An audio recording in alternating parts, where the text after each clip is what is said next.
কবুতরের মাংস এভাবে ভুনা করে খেলে সবাই কিন্তু হাত চেটেপুটে খাবে। আর কবুতরের মাংস ছোটদের কিন্তু অনেক বেশি পছন্দের। আর দেখুন কালারটা কিন্তু অনেক সুন্দর এসেছে। আজকে পরিবারের জন্য কবুতরের মাংস রান্না করেছি, তাই ভাবলাম রেসিপিটা আপনাদের সাথে শেয়ার করি। আর আমি রান্না করবো আর রেসিপি আপনাদের সাথে শেয়ার করব না, তা তো হয় না। আসসালামু আলাইকুম, সবাই কেমন আছেন? আলহামদুলিল্লাহ ভালো আছি। চলে এসেছি আরও একটি নতুন রেসিপি নিয়ে। তো চলুন কথা না বাড়িয়ে আমরা মূল রেসিপিতে চলে যাই।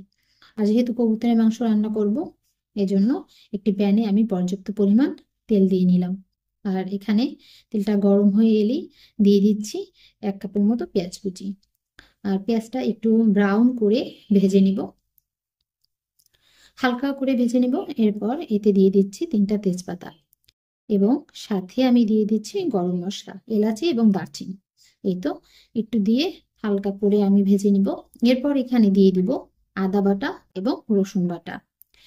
এই দুটো মশলা দেওয়ার পর আরো কিছুক্ষণ আমি ভেজে নিব।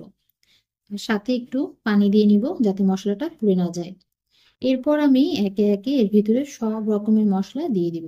হলুদের গুঁড়ো, মরিচের গুঁড়ো, ধনিয়ার গুঁড়ো, জিরার গুঁড়ো এবং স্বাদ মতো লবণ দিয়ে মশলাটা আমি বেশ কিছুক্ষণ কষিয়ে নিব। যত ভালো করে কষানো হবে আমাদের এই রান্নাটা কিন্তু ততটাই বেশি মজার হবে। এই তো দেখুন মশলাটা অনেক সুন্দর করে কষিয়ে এসেছে। এখন এখানে আমি দিয়ে দিব কবুতরের মাংস আর সাথে দিয়ে দিব গোটা কয়েক আলু। আর কারা কারা এরকম গোস্তের সাথে আলুটা পছন্দ করেন কমেন্ট করে জানাবেন। আর গোস্ত রান্না করলে অবশ্যই সেখানে আমার আলু দেওয়া লাগে, কারণ পরিবারের সবাই কিন্তু এই আলুটা খুব পছন্দ করে। এই তো এখন খুব ভালো করে আরো কিছুক্ষণ আমি এটা কষিয়ে নিব। কষিয়ে নেওয়ার পর যখন দেখা যাবে তেলটা উপরে উঠে এসেছে, তখনই কিন্তু এর মধ্যে প্রয়োজন অনুযায়ী আমি পানি দিয়ে দেব। আর পানিটা দেওয়ার পর তারপরে আমি এটা আরো 10 মিনিটের মতো রান্না করে নিব। রান্না তো আমরা সবাই পারি এবং রান্না করা খুবই ইজি, কিন্তু দেখা যায় এক একজনের রান্না কিন্তু এক এক রকম হয়ে থাকে।